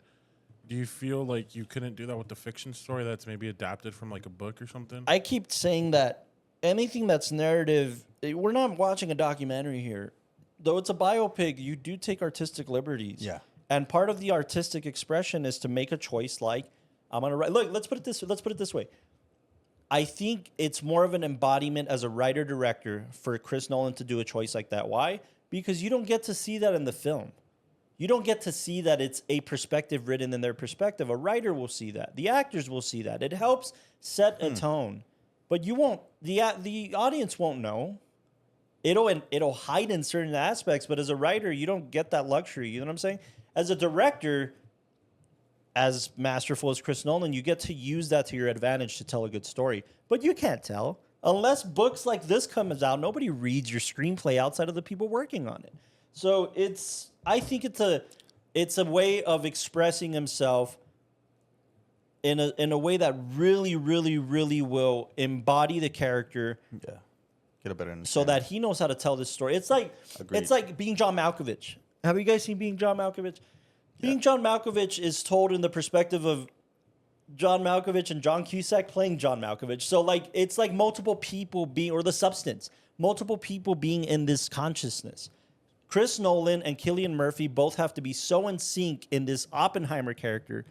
And I think that's what writing the script in this perspective does. It does nothing else for the film because we can't tell anyways. As a writer, do you feel like you would benefit? Yes, but I don't think I personally can't do that yet. You know what I'm saying? And that's why I think that, some of the people in this room know I'm working on a biopic right now. I don't think outside of that biopic, I can't do that. Again, it just feels like, to me, Oppenheimer in this capacity is a fictional character. So you can take those expressional kind of liberties. Outside of this, a documentarian couldn't do that. You know what I mean? Even in the book, American Prometheus, it's not written this way in any way, shape, or form. So I think you can get away with it as a writer to hopefully encourage your team to live in the same space you're living to help tell this story. Outside of the biopic, it's rough because then they look at you like, who the fuck are you, dude? Like, I'm not gonna. No, yeah. No, but no, guys, we're telling the story of Oppenheimer. Oh shit, yeah, we all got to commit. We all got to tell this story. I mean, at the end of the day, to me, it's a tool used to help express the vision. Yes, You know? yeah, that's all it is. It would have been the same if, by the way, he was in line to direct another biopic, which was The Aviator. Scorsese like beat him to the punch, basically. But Chris Nolan was working on an Aviator film with Jim Carrey, and then it fell through. I'm But kind of glad it did. yeah, Yeah. That combo, I don't know. But my point is, if the Howard Hughes screenplay was written in Howard Hughes' perspective, cool. Again, another tool to help encompass the story for the storytellers involved. Outside of that, I don't know how much of a function it has. That's just where I'm at with it. You know? By the same token, if, say, I don't know, Gatsby, who's a fictional character through and through, the book is written in both of their perspectives, mostly Nick Carraway's. If the screenplay was written in that same vein, it wouldn't matter to me. In fact, it would feel like that writer's kind of a prick. But if it's a biopic, or somebody, not just a biopic, but somebody that matters so much to people that we're going to help tell this story in this way. That's where I stand with it. Writers. Yeah, there's Thanks for more asking. writers in this room, so yeah. I like it. I do think that you can still use that perspective with like multiple, not just a biopic. I feel like if it's a character study, then it's a great moment to use that. But I feel like that should not be the first thing that you should. That shouldn't be the first way that you write. Yeah, because that's a gimmick, Yeah, right? It like can very quickly become a gimmick. Yeah, like if you haven't written a feature or anything like that, or if you're still learning how to write, then you probably shouldn't go into this first person perspective, because then at that point you're just writing based off of a different perspective, but you don't understand what it really takes, all the elements that you need to piece together in the screenplay to not just story structure, but also to make the fucking whole project happen in the flow of the film. But as far as that, like, I think it's pretty cool. I think it's creative. Cool. It's really cool. Yeah. I don't really. Aside from that, I don't really. It's have a much thought on it. filmmaker thing, right? It's a filmmaker like, oh, that was a cool. You know what that move. reminds me of? You lent me a book called Ari Gold, The Rules to Live By, or something like that. And it's written in first person, and you get to understand Ari's character a little bit better. Sure. So I think it definitely helps explore the character. For sure. Any thoughts? I actually feel like it would be easier just because the action of writing, right? So it's so easy to get daunted by a blank page, right? Everyone's gone through that situation, and it's just the scariest thing ever. Sure. But if you write it in the first person, it already becomes so personal, and if you know yourself, you can blend that in with the characters. Yeah. and Get the ball rolling. Maybe it's easier to write if you're writing something super autobiographical.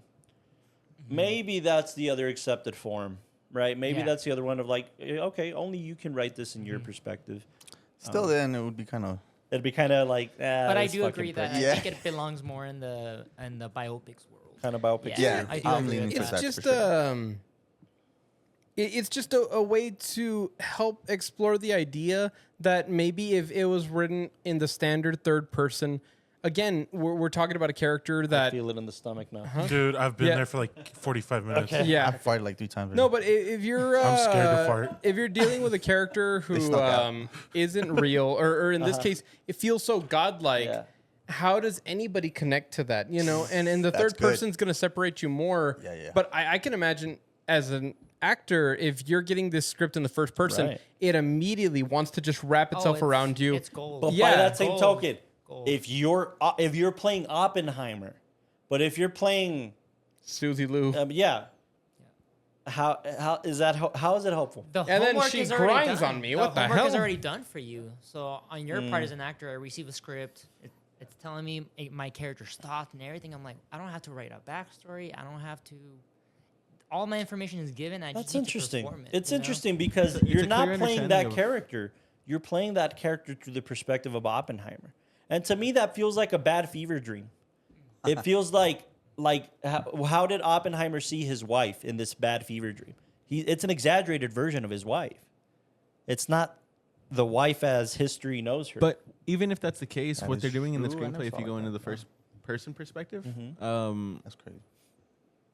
that's the way that you're going to tell the story. It's basically the story writer saying, this is the way that we're going to tell the story. So even though she might not be the bad person in this story, she is. So if I'm Emily Blunt in that perspective, I take the scene, obviously take it serious, but it's so much easier to dissect the wants and needs of the character Yeah. for the scene, as well as where they came from before, where they came from after. Yeah, that's why I feel like it's a very strong like character study. Like even if it's not a biopic, I feel like you can still use it if it's a character study, like the Joker or something like But that. are you kind of asking like if Josh Peck would have been something? I'm like not that? asking. I'm No, I'm but more. would- My would- perspective is that would it's it be exact- worth I think it? CK and I are saying the exact same things. It takes the pressure off of you playing an Albert Einstein, because you're seeing Albert Einstein through either Strauss or Oppenheimer's Yeah, yeah. perspective. You're not seeing him through the vision of history and the lens of The history. way we- yeah. You're saying him through like this man who I thought made a funny laugh once upon a time, and that's how I remember Al.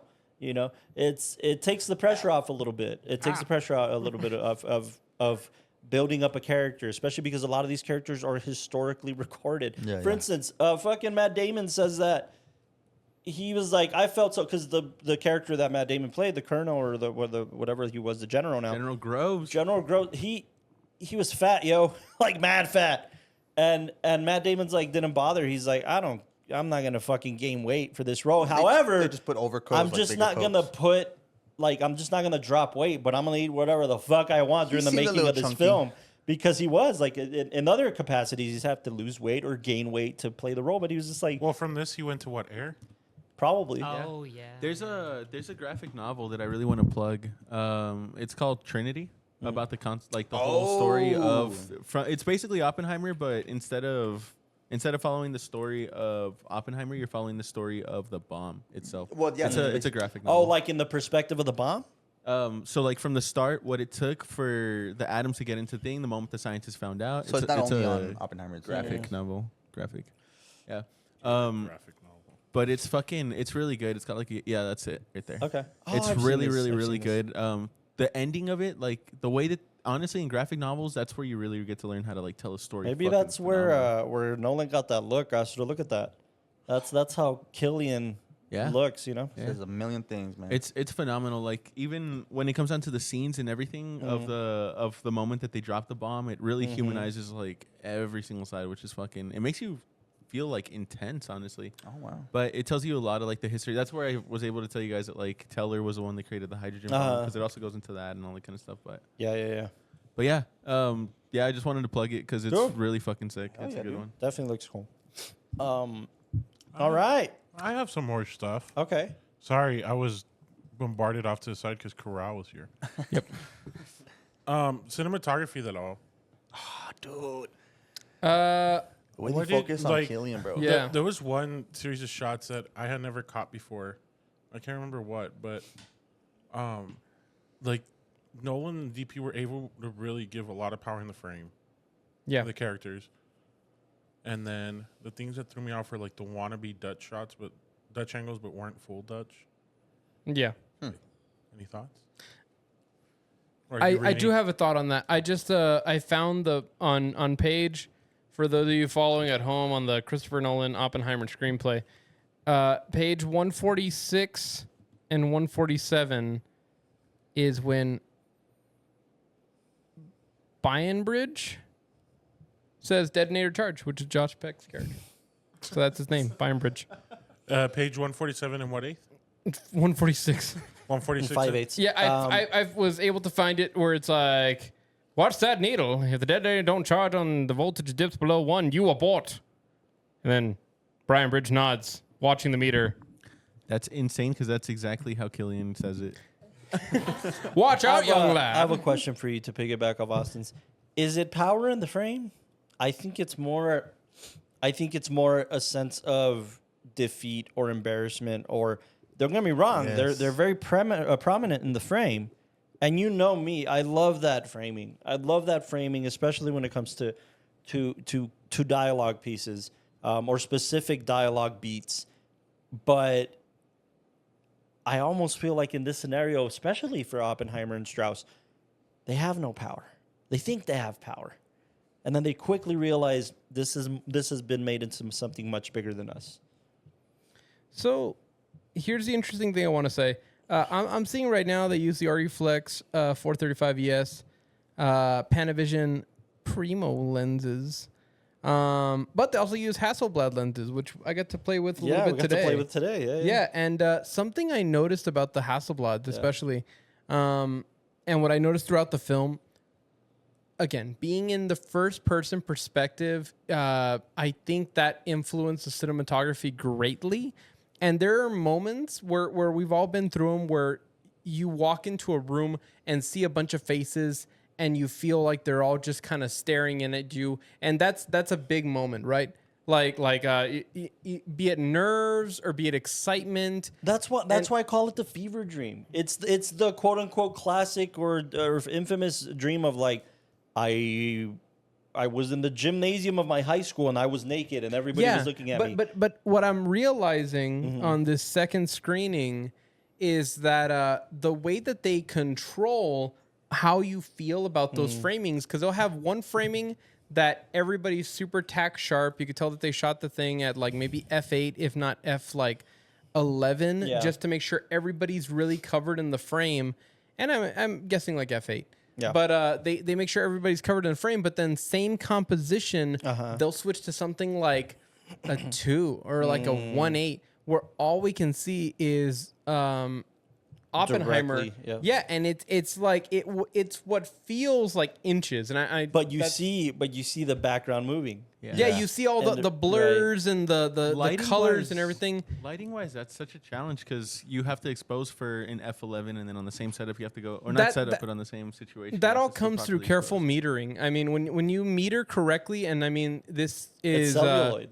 Well, it's good DP work because what happens is that a DP, like whenever you see DPs go out and they're taking light meter readings, something that I've learned is that to create consistency in your film, all you're really doing is that you're trying to say, I really like shadows when they're 2 stops under, and I like the highlights being half a stop over. So every scene, I'm going to always make sure that no matter what the situation is, what the color of the lighting is, wherever it's being motivated from, the shadows cannot be darker than 2 stops under, and the highlights have to be a half stop over. And the other side of that coin is that you're shooting for both color and black and white. Yeah. And it has to come across in both. No, and again, that's why you're only playing with like highlights and shadows. Yeah. And then what you can do is that, let's say if you say, okay, we're going to be stopping down to F8 because I need everybody tack sharp because that's just what we're going to do for this scene because, again, it's all the faces looking at him. It's meant to add all this pressure on.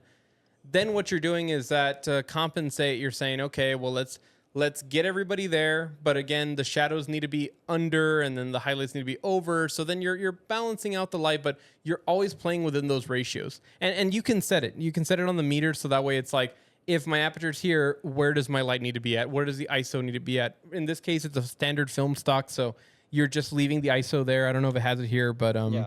That's Photochem. phenomenal. Yeah.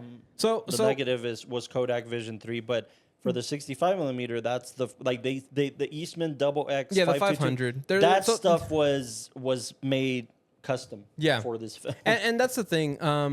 It's something that's really impressive when you see these high-end films. If you go look at indie films and look at high-end films and wonder like, why is it that when you look at these big budgeted features, like the cinematography just looks so smooth, or 100%. it has its own look to it. The first time I noticed it is when I watched a movie like Her, that it just has a look, and you're like, how do I get that look?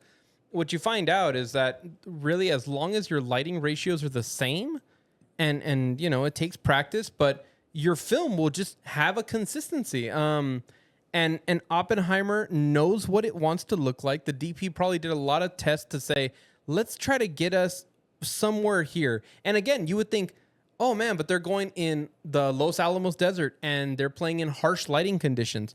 But again, because of a look that they're trying to maintain, I saw a lot of moments where the diffusion was extremely heavy to the point of almost being like a muslin in front of like daylight. So that way they could balance out the ratios. And then other times where you could tell that they were able to use like opal or lighter things indoors. A non-intentional or a very kind of basic choice for a director and the cinematographer would be to say, well, the brightest moment of this entire film is going to come at the explosion. Yeah. It doesn't. It comes in the boardroom. Yeah. It no, comes because in the courtroom it's all scenes the and certain personal thing. situations, The real bomb is internal. was the friends we made was the in the boardroom where it's this explosion of I know you're coming at me saying that it's your fault or it's my fault for unleashing this thing, but I just did what I was told to do and I was trying to do what I thought following was orders. what I thought was right. And by just that same token, the technical side of using a loud ass IMAX camera comes from he did use sync sound, but it was more like I don't care. I'm not gonna ADR. Nolan hates ADR. He hates it.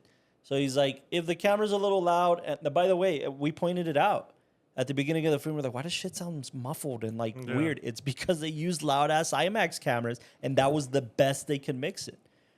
But it plays the effect into the last part of like them like trying to talk over each other and both of them exploding in these chaotic motions, and a lot of that is just camera noise that they're trying to cover up. But you're using the technical aspect to your advantage. And again, using the depth of field in a way that's not gimmicky. I mean, something I've been a fault of, and I've realized that there's more of a balance, is that you can use depth of field to enhance moments of euphoria, moments that are dreamlike, but also moments of realism, isolation. And I feel like that's what they're really doing, is that it's not putting power in the frame. It's just a question of like, am I connecting with the people in front of me, or are they just not faces pawns? Are they faces in the crowd Yeah. and emphasizing an idea? Because when you see the faces in the crowd during that big cheer that Costner was talking about in the auditorium, there's not every face stands out, but the ones that do stand out, they're really important. They're exaggerations of a human. Like, I was noticing that there was one girl there that when he says... Teeth sticking out, red in the face. Not her. Not her? Not her. Which it was one? Slightly slightly before that, but when he's like, hey, so I just got good news back, or he says something along those lines. It's the first words he says. The focus is set in this kind of like slant, but the one girl smack dab in the middle of that frame is a girl holding up the American flag. And that's what the eye gets drawn towards. And that, I mean, again, it's this balance between realism, but then also emotionally, he's having to like fight with people who are saying, oh, you did the patriotic thing. Don't feel bad. You did America. I also think that moment is a big callback to like the other scientists telling him like, you're a politician. You're not a scientist. You left science long ago. You're a politician now.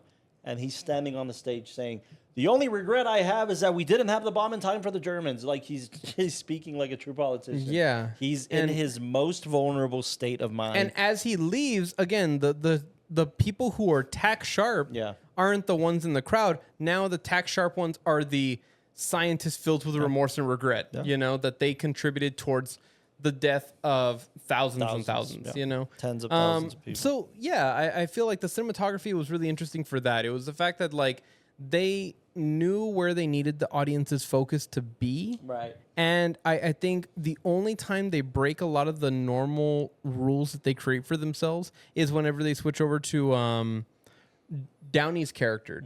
Because him, there's much more of this kind of, like, flat, Did you taste it? sterile... Yeah. There's this like flat, sterile, just capturing of what a great the sleight dialogue. of hand, man. What a great sleight of hand in the cinematography, too. If you've never seen the film, you'll always think that these guys are just chilling in a hotel room, you know, or a conference room. Or they're just chilling out talking about the past, not realizing that this is leading up to the most important meeting of his life also. Yeah. And I think that the cinematography plays a huge role to be misleading, to let the audience feel like, oh, he's just telling a story. Why is he being so combative? Why is he getting emotional? Okay. But he's also very cocky and confident. He's going to walk. Oh, shit. It's his trial, too. Yeah. I thought the cinematography played extremely well in those spaces. And again, those were black and white spaces. Yeah. So, kudos. So, would you classify this film? I remember when it came out, a lot of people were like, "Oh, this is a horror film," and because of what like it brings up, right? But the big question I asked though is, would you classify this more of a courtroom drama or a like biopic, epic? Sci-fi fantasy. It's closer to the courtroom Rom-com. drama than horror. No, but like, Closer. could you classify this film as a courtroom drama? I'd classify elements of this film as a courtroom drama, sure. But it's like I said at the beginning of the podcast. To me, I got certainly notes of like good Gonna night, get good that luck. ranch. What? I want the ranch. This is butter, pal. You shouldn't have told him that. Just, I said I want it. Okay. You want the butter? I get notes of like 2001: A Space Odyssey. Being able to see the Oppenheimer character as an old man, that felt like 2001: A Space Odyssey. Being able to see the world on fire, that felt like 2001: A Space Odyssey. But by the same token, being able to see these good night, good luck moments where good night, good luck is not a courtroom drama as much as it is exploring McCarthyism through news anchors and journalists, and it feels like a courtroom drama, and it's also in black and white. So I don't think I can classify this as one genre, and that's when good cinema becomes good cinema. When you're not like people feel like this is a horror film in certain aspects, but I don't know. I got a lot more of like the balance between realism and the exaggerated state of anxiety. And that, to me, you can't place a genre on it. Cool. Oppenheimer, Yeah. ladies and gentlemen. Before we end or get near there, I just want to say, I didn't get to say this remark earlier. How dare you guys judge your rating knowing that Odyssey comes out next year? How can you guys give your rating In what way? say, like, I don't want to give it higher because it's going to do Odyssey yeah, next year? I still don't get that. That's not right. I didn't That's say not that. I right. said CK that. did. No, you I did did. say that. No, I said that we have to keep in mind, like, if we know anything about Nolan, we know he's going to tell hopefully a better story. Yeah, but why is your ranking or your rating? It's not dependent on that. Mine isn't. I said it very clear. If by I gave the it, way, I I'm gave it a calling nine. out CK more than anybody. Yeah, I gave it a 9.2 based on the fact that I don't think this sits on the top 10 of film of all time. I just Yeah. don't think it does. All I gotta say is that if you disagree with that opinion, do something about it. All right, Like, we're- comment, and Or subscribe. comment, like, and You want to take subscribe. this outside? We'll You make out know, outside. if you want to do something about it, then we can always Hey, comment, like, and subscribe can I- everybody into this channel. Can I ask a question? You can ask it, but I don't know if we'll I don't give you know an if we're answer. gonna listen. If it's a one-parter, if it's a two-parter, Alan? Wait. Okay, after I ask, only Alan has the mic. Got it? one mic, Ready? one pillow. Honest rating, 1 to 10. Did we mukbang? Austin, cut me out, please. On the 1 to 10. Yeah, like what's He's like, y'all banged all right. I don't know about. I would say it's more towards the end right now that we're hearing the noises, we're hearing like Okay. eating the bread. I tried. I give it, I think, a 7.5. Oh, That's you're fair. being too generous. Yeah, you're I being way agree. too generous. We did like a 3, bro. Yeah. We did like a All 3. we did was eat. I did need to be a bit more Yeah. consistent, Yeah. but Oh, you know, okay. Yeah. but Speaking of maybe there's- consistency, We're not on the pantheon of mukbanging. No, absolutely not. do you know who's on the pantheon of filmmaking at all? Who? Yo, mama. The auteur for next month. The one, the great, the holy. The holy unholy Martin Guy Ritchie. Scorsese. We're gonna be we wrap up our Christopher Nolan month. We had a blast. There's more cinema to there's more cinema to explore in Nolan's filmography, and there's more to talk about. And we might have The Dark Knight in our trilogy month coming up or whatever. We will figure something out. But we for sure we're covering the Odyssey come next year. So stay tuned for that. Let us know what you think of any Nolan films. How do you know that? Because it's the Odyssey, man. Yeah, but- It's like if fucking... I don't like that. I don't like It's like if Scorsese was going to tell the story of the friar and Romeo and Juliet. Like, there's certain stories that certain There was a friar? storytellers can tell. Not only He's that, the one but that I guess married them. He's getting $250 million to make this. Yeah. It's plus, come on, man. Fucking, and if you know anything about Greek mythology, or if you know anything about the Aeneid or I don't know. Virgil's the Aeneid or But the Odyssey. you're saying Are like you you trying can to do say no the wrong. Iliad? The Iliad, yes, the Iliad. Virgil's the Iliad. No. Look, The look, Iliad look. is Homer's. Virgil's the Aeneid. Look, if you know anything about Greek mythology I get it. or historical epics, It's a great story. Matt you're- Damon playing. I feel you, but you're saying like Nolan can't do any wrong. We saw Tenet. He'll have a miss. He'll have a Dude, miss. you here know and what's there. crazy It's about not Tenet? a miss, bud. That's the reason he not a left. lot of people talking it's about the it. reason he left Warner Brothers, dude. No, but that's what I'm Was saying. because they fucked that release up for one. But anyways, my point is, Do you want to talk about Tenet? Maybe. Exactly. Maybe What if we it's want to like explore that? it again. Come on, dude. It's We the don't Odyssey. know. We don't know. We know. I'll talk about it. Comment that we don't know. It's Charlize, John Bernthal, Anne Hathaway, Matt Damon, Elliot Tom Page. Holland, Robert Looks Pattinson, Mia beautiful Goth, on paper. Elliot Page, Zendaya, John Leguizamo. Dude, It looks good on no. paper. It's Benny gonna have Safdie's Sid coming the back. Corey Sloth. Hawkins is Just gonna like Tenet was looking good on paper. So cool. All right. Yeah, we close out Christopher Nolan month. What do we have to look forward to? Yo, mama. Next question. Next week, we're going to cover the great Martin Scorsese. We get to the Brow month, as it's being called here at the office. We're going to talk about Goodfellas to kick us off. More like okay, fellas. Okay. Mean Streets. More like lean streets. Age of Innocence. Yo, mama's an age of innocence. And we'll end Scorsese month with Wolf of Wall Street. Do you know why they least call one me good the Latin wolf? No, tell us Because I why. canis give you lupus. Huh? What? Huh? Canis lupus. I canis give you lupus. It doesn't make it any funnier for you to say it twice, pal. You can keep repeating it. Scorsese month next month. Let us know what you think. Let us know if we should have picked any other Scorsese And films.